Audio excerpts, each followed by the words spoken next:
Hey, this is Gene. Hopefully you can hear me. I decided I would talk a little bit about last night's game uh, while I was working out. Almost 60 years old, you got to work out. Well, not. I have another about 18 months before I hit my 60th birthday. But actually tomorrow my sister hits the 60 milestone. So hopefully you can hear me. And obviously, watching me and all that stuff, just you can put me on the background so you don't look at me bouncing up and down on this treadmill. Thought the game was good last night. I think that clearly Washington, we can clearly see they're the better team. I think a lot of people, including me, had this idea that Oregon was better, that they had this physicality. And when you think about Oregon games in the past, teams in the past, and they never really ever show up when they need to. They've had a couple chances, in the playoffs. Oregon in 2014 against Auburn, Ohio State, and also the Cam Newton year as well.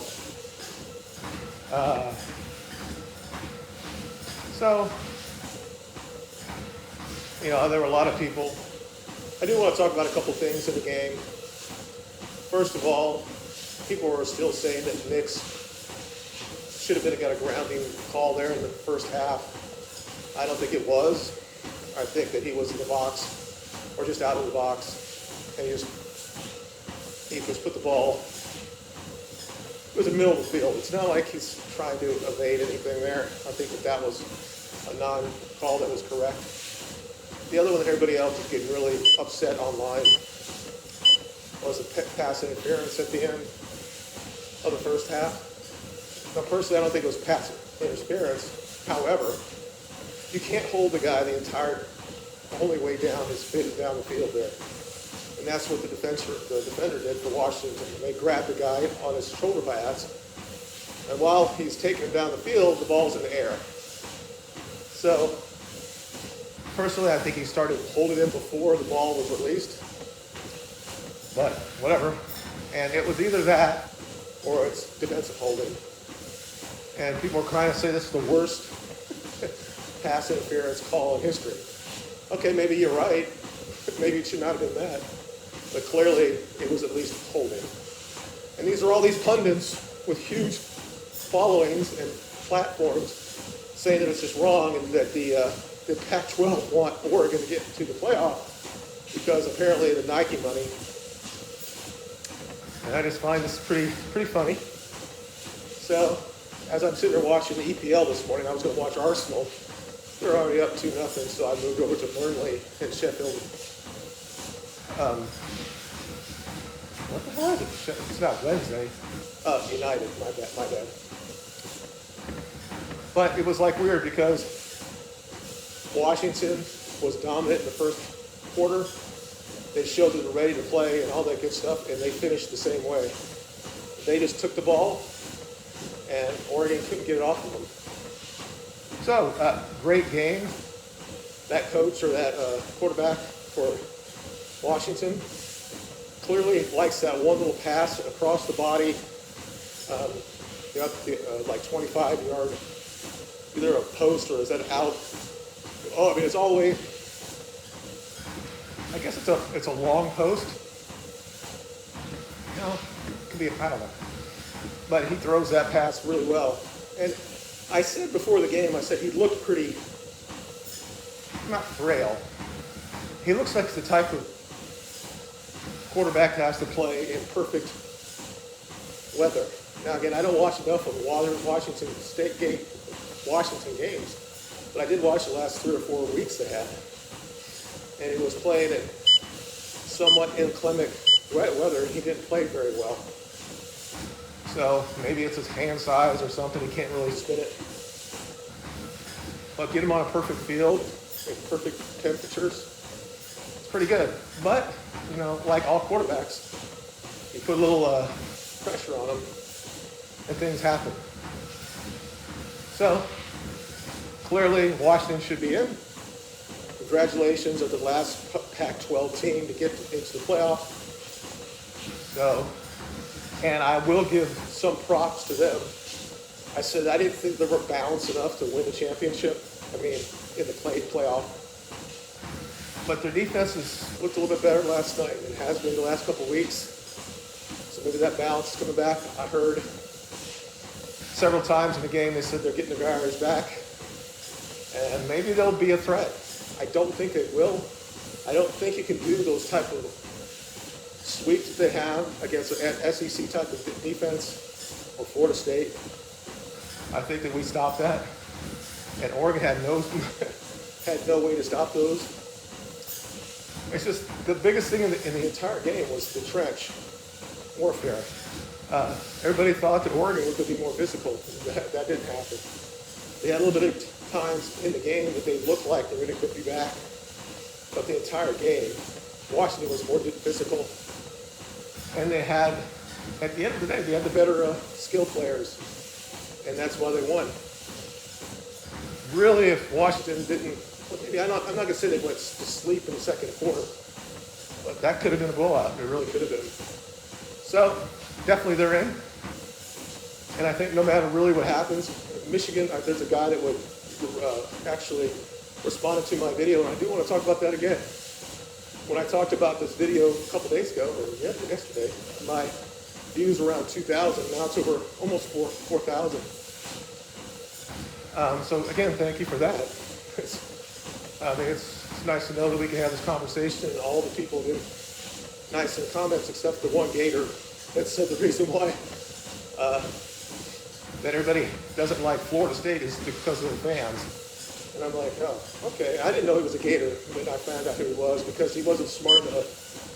So you can find right to his Facebook thing, and he's clearly a gator.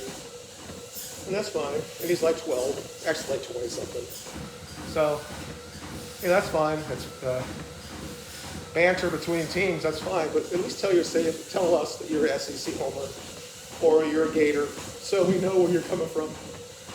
Don't just say that you think that it's not the brand, it's not your team, it's the bad fans. I'm like, okay. That's why all these pundits don't want us to be in the playoff. It has nothing to do with fans, and he knows this. So, again, and then there was a guy that just this morning came up and said that this SEC bias needs to stop because there's no metrics that Michigan should be number one. And I told the guy, I said, it ain't going to make any difference. And they hit it in last night, and they're going to do it anyway, no matter what happens. If Florida State wins and Georgia wins, it's going to be 1 versus 4, and it's going to be Washington at 3 and Michigan at 2. So you're going to have the Rose Bowl matchup. And they'll want that because it's the last time we're ever going to see it because the Pac-12 is gone. So you're going to see, no matter what happens, there'll be a way that they can actually put them together. And I would think that, I don't know if they want to go to the Super Bowl, but I would think that most Michigan fans would rather go out to L.A. There's more things to do in L.A. No disrespect to New Orleans. But other than seeing a football game there and maybe going to the out on the French Quarter, there's not a whole lot of stuff to do there. I'm a big fan of L.A. I lived in California for a while, and we had to take our kids down, or my son down to LA all the time because of this issue we had. This might be a score here. It might be a score, and it is. Burnley gets their second goal. Well done. So, looks like a lot of goals today in the Premiership. I like Sunday or Saturday so much during college football, and when Premiership comes back, so I can watch the Premiership in the morning, and then college football during the day. Now, my team, Manchester United, isn't played in 2. And as I said before in my other videos, I have problems watching Florida State. But I can watch all my other stuff. I can watch the Dolphins. The Dolphins can be hard too for me too. But I can watch Manchester United. I can watch all these other teams, St. Louis, all that I can watch. And today, I don't think I'll be able to watch, but it ain't gonna be the same. Now, I was having this conversation with you last night because I'm an introvert, and this is what we do. We have these conversations in our heads all the time, and we think, we don't understand why we're a little bit different than everybody else. Some of the greatest introverts are really great actors or comedians, and the people don't understand why they can actually do that stuff because they're so introverted. So, I have this conversation in my head, and I'm like, I said it 2 weeks ago. If we beat Florida, we're 12-0. I'm not going to. It's not going to be the same. It would be a lot worse to me if we lost against Florida. Even if we went in and beat Louisville in the ACC championship game, I think that the 12-1 would be better to me, even if we didn't win the ACC championship game. And I don't want the idea that we have an excuse. There's a possibility that Tate is not going to play. I think that if there's any issues with him at all, I'm a Miami Dolphin fan, and the whole thing with Tua last year, I almost wanted him to retire because, I liked him when he was in Alabama, like his family. He's very humble.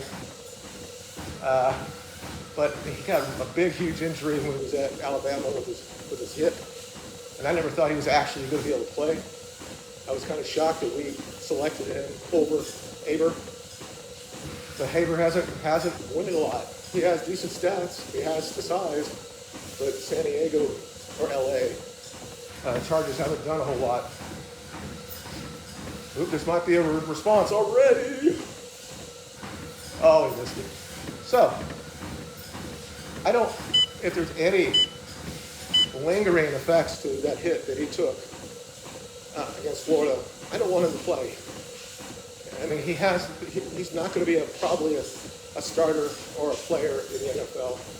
He's only going to be, he's at Florida State to get his degree, whatever he's doing. Whereas Brock might have that ceiling. It might be a little too early for him to take us all the way, but I don't want them to risk him at all. Now, they'll know. The fact he's been out of practice, somewhat limiting. And I thought that the fact that if he had another week to prepare, I thought we would see a big jump in his play. The fact that he's been limited, I think we're going to see still a bit better, but it's going to be difficult. So the defense has to play well. The running game has to play well. We have to be like Washington, especially at the end of that game. They just took over the game. And then when Oregon still had a very small window opportunity to get me the ball back with about 20 seconds left. They only needed a field goal. But they had a 1st and 20, and they ran the ball down their throat and got it on their 3rd and 9. They got the first down and closed the game out. They clearly deserve to be in where they're going to be. And I think that this whole thing I've been hearing the last couple of days, and I'm going to say this too, I'm sure that if Florida State loses tonight, that 4,000 people that have watched my video, all the great comments, I'm going to get a lot of people saying, see, you're not good enough after that game. I'm going to probably get more views saying you didn't deserve it anyway. So, whatever. This is, as I said in my video yesterday, it's the quarterfinals now. We have to beat Louisville, and then the next time we'll play will be the semifinals. And regardless, or if it, oh my, that's big time. That's going to be a yellow card. And that's the way that the crybaby babies in the SEC, they're on both sides, right? You got the Alabama fans saying that we're going to be in if we beat Georgia. They don't care about the Texas part of it. And like clearly, if we beat Georgia, they're the number 1 country, and that'd be the best win against anybody. So we need to go from 8th into the playoff. Well, Washington didn't lose yesterday, so they're still there. I guess Oregon's out of your way, but I think if you would have beaten Georgia anyway, you're ahead of Oregon. So, obviously, we'll see. And the Georgia side saying, well, it's going to be a tough game. It's Alabama, and if we lose to Alabama, then we have no chance to three-peat. I'm like, well, look, if this game against Louisville for us is a quarterfinal, then it's a quarterfinal for Georgia as well. If they wanted to change how they dealt with in the SEC, how they wanted to have things, that's not how it is. But you're the best. You're the biggest conference. You're the best conference. You should have that challenge. Now, we're still going to have a lot of people.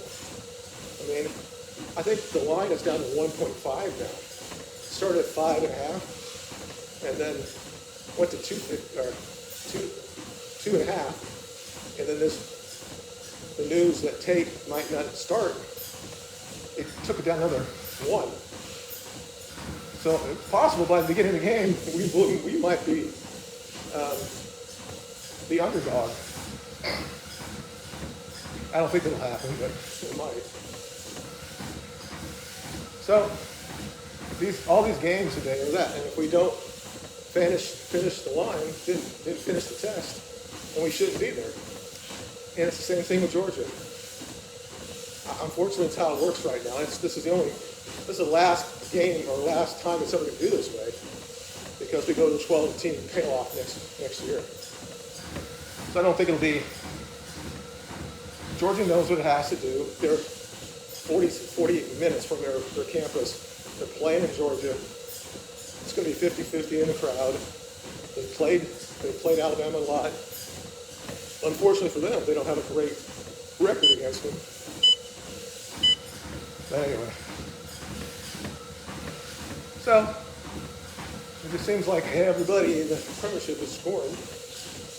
So, I don't know. I think that, and of course, there's also the Texas fans. And they think that the Oregon losing last night does good for them. Okay, it puts them, at 5th right now. But it ain't going to make any difference if Georgia wins, Florida State wins, and Michigan wins. They're still going to be 5th. They're not going to go off any of those teams. And if Alabama wins, I still don't think they're going to go over Alabama. It could happen. It could happen, but it won't.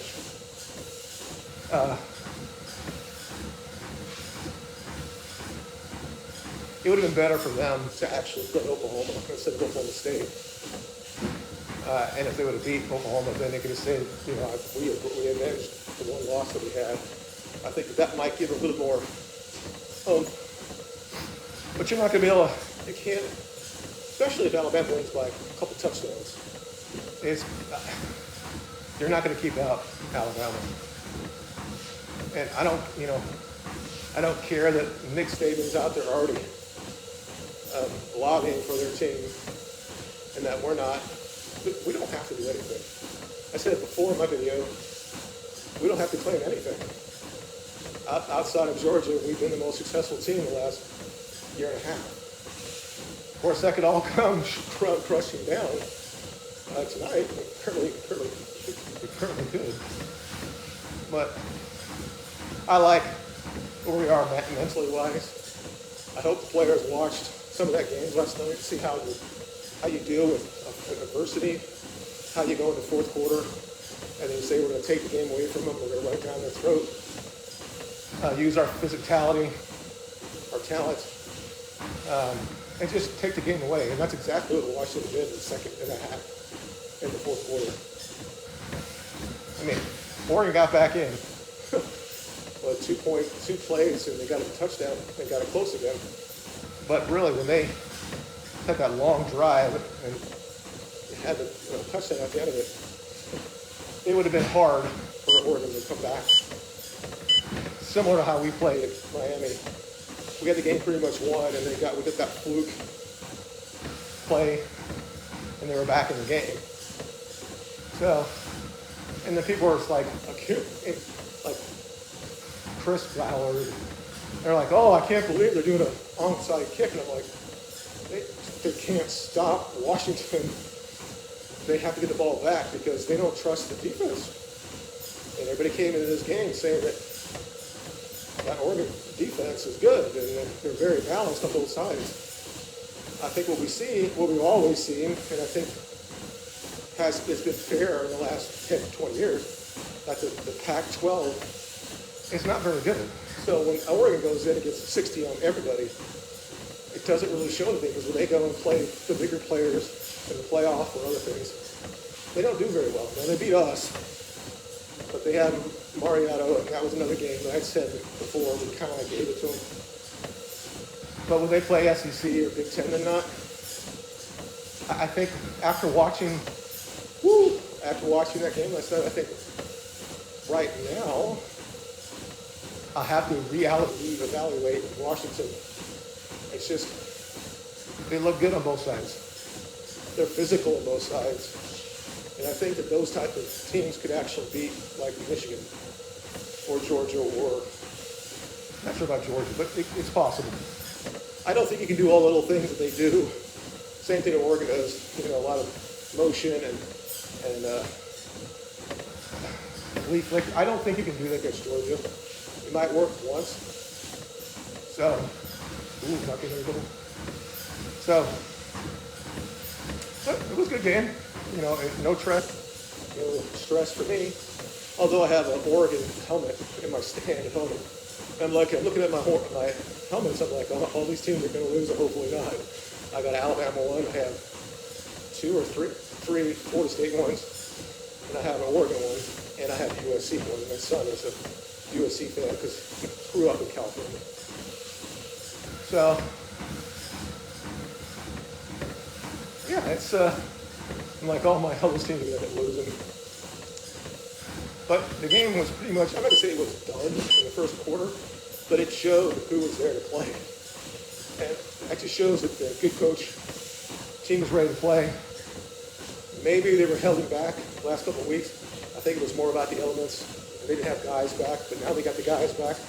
Whereas other teams, like Florida State, unfortunately, we have a lot of injuries. So that team that showed up and played LSU, and compared to that team we have right now, you can make that claim that, hey, I don't think they're as good. So, and you have to look at the team right now. I get that. But when you've gone through the whole season not losing, it shows something else. So I said, we'll see what happens. I hope that it all works to our favor. But again, I said last night, and I said it many, many videos before, if Alabama beats Georgia, it's a close game.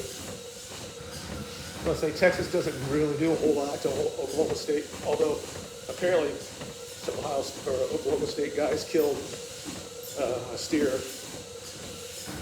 And I don't know if that's going to give karma to Ohio State or Oklahoma State. I think Texas is going to win. But if Texas doesn't just win they win by less than 7, I don't think they're going to push over themselves. Now again, if we lose, it's a possibility. We're the closest when it comes to the line. Then I guess Texas goes in over us. Because right now, in their mind, they're 5th. So, and Georgia would be out. And I don't think at that point you can leave out Texas. Because Alabama beat Georgia and Texas beat Alabama. So I think that you have to, at that point, Texas is in over Georgia and us, even though we 12-1, but we just lost. And I think that that's the same thing that they have to look at Georgia. When you have everything in front of you, and you know what you have to do, and you are teams won 20 or 9 in a row, you know how to win. There should not be any issue. Yeah, Alabama's a good team, but they can be got. You have players to do what you have to do to them. Your defense is good. Again, you're going to be half the team. The stadium's going to be your fans. It's inside. Not to worry about the weather that we have to deal with in Charlotte. So I think it's basically that. Florida State wins, they're in. Alabama wins, they're in. Georgia loses, they're out. If we lose and Alabama wins, then Texas is in. And I think that's really, there's nothing else now. There's no other team that can come in. So it's going to be 3 for 1 spot. Unless you want to put Georgia in there, they can put Georgia or Alabama. Let's say we win. But Georgia wins, or Alabama wins. So you have Georgia, us. Somehow we're in that discussion, although we'd be undefeated. And Texas. So, well, I guess you would say Alabama too, because they're not guaranteed to be in. So it would be 4 for 2 spots. And then it's between Georgia, Texas, FSU, and Georgia for 2 spots. But who knows? Maybe Iowa will shock everybody. They did Northwestern beat Purdue last night in base basketball. I don't watch college basketball anymore. I have no idea who's good. I don't know the last time the team from like Purdue was number 1. I guess they're number 1 now. It's like, what? So I grew up, the ACC was dominant, Big East was dominant. Plus nobody stays. You play 1 year and then you go to the NBA to get the money. You didn't have teams that had 3 or 4 years together, and they actually were really good teams. It's just not. So I don't watch basketball as much. It used to be one of the biggest things I used to watch all the time because I like how he's off. He is off. He's got a red card there at the end of this first half for Sheffield United. And they're all losing 2-0 already, so that's not a good take. I think that's a straight red, so that might be 3 games he's out. Okay, of course they'll look at it, but I have to see. Maybe it might be a second of yellow. But it looked like his hand was up and he went into someone's face. Hopefully they'll show it. Here it is. He's going up. He's looking at the ball. Never looks. That's no. What the fuck? That's just a normal thing a defender does. He's looking at the ball. That's not. Oh my God. That happens every day. Unless that was another yellow. Yeah, that's what it was. So they can't even look at it. It was a second yellow card. So you can't even do anything about it. To me, it's not even a yellow. Well, they don't really need that because we're already down 2-0. So, wow, that's poor. That's poor. He's looking at the ball the entire time. Wow. Now this might get 4-5-0. But again, you can't, they talk about VAR. I'm going to get on different stuff because I watched the Premiership. There's a lot of problems with the VAR this year where they've actually had mistakes, even though it's supposed to be like computer controlled and better and should have these mistakes. And we've had a couple this year. And then they have like subjective stuff. And you can't have that when you're the VAR. But they're going to talk about do some tweaking to this. When you get a second yellow card, I think that they should be able to look at that. Because it gives that advantage to the other side. And I don't think if they actually looked at that they would give him anything. That looked like a normal defender looking for the ball. Goes up to get up to it. And the guy runs into his elbow. And it really hits him at the top of his shoulder. And of course the guy goes down like a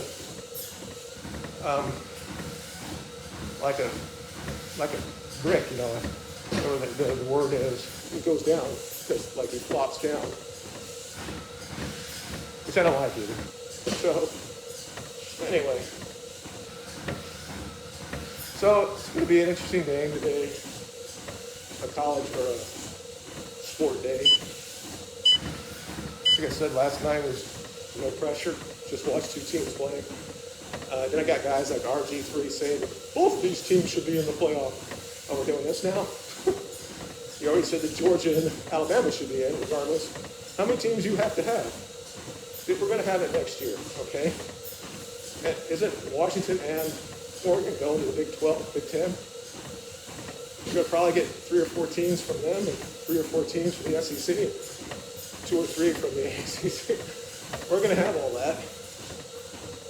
And then, unfortunately, you're not going to have the testness, the idea that you have to win or you're out. You're not going to have that anymore because you're going to be able, big teams are always going to be in the playoff. It's kind of like what they did, they try to do this in Europe, the Super League. And all these teams that, like Manchester United, Manchester City, Barcelona, Real Madrid, want to start this league together to basically get rid of the Champions League. And it's like, all of them will always be in. No matter how bad they are in their own league, they'll be in that thing. They play each other. And if you win that, you're whatever, European champions or whatever, I don't know, like the Champions League. And the fans banded up and got rid of it. Now, there's so much money to this, so I think it'll come back. But it's the same thing. And I don't want college football to be like that. I mean, obviously we are. Because we're going to 12. And I'm like, okay, but any of the top teams that always are the top teams are going to be in the playoff every year. And when they're going to do things where they don't have to, there'll be no real tension. If Alabama goes in at the end of the game, let's say they're 11-1 or 10-1, they lose Auburn, they don't get to the SEC championship game, they end up 10-2, they're going to still be in the playoff. It's going to be like at 9.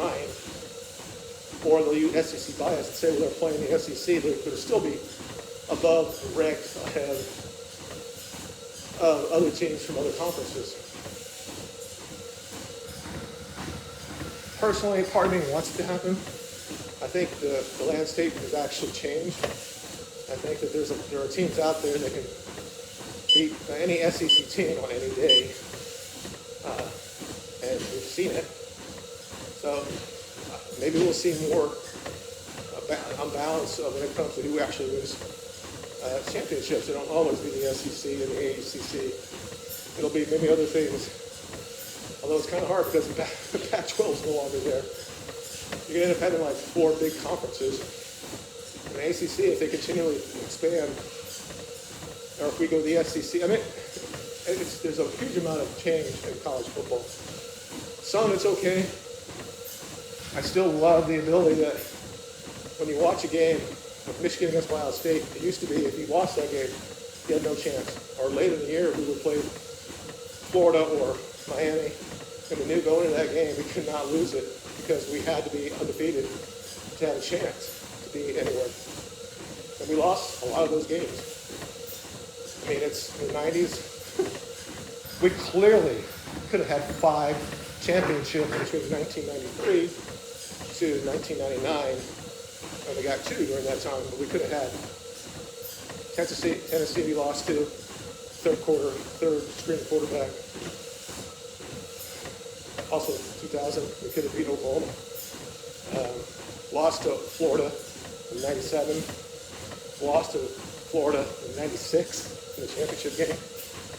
So we clearly could have had 5 or 6 championships during that time, and I would think that during that time we probably were the best. Kind of like Alabama was, but Alabama won 6 or 7 under Saban. So we just didn't win enough.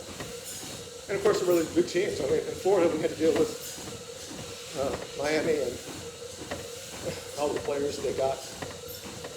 And also, Florida had decent teams. And took us, I mean, no matter what happens, I can continually say, get back to me when you have an undefeated season. But they always will have the trump card over us because they beat us in the championship game in 96. That was a really good game until it wasn't.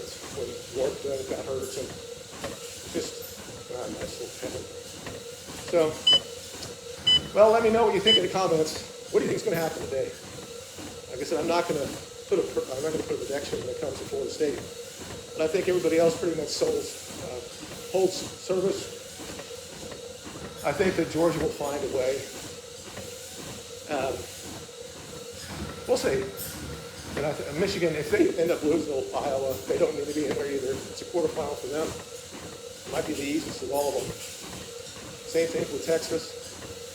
They're at number 5, and they're woo. So that right now they're looking out. They don't have a way in. If all these favorites win, they're going to end up being 5th. And they had a chance against Oklahoma. They couldn't stop that guy at the end. They could have won that game and they'd be undefeated. So, and then it would be a really crazy day if we had 5 teams that are undefeated. And there's a good possibility at that point that we might be out, or Alabama would be if it beat Georgia.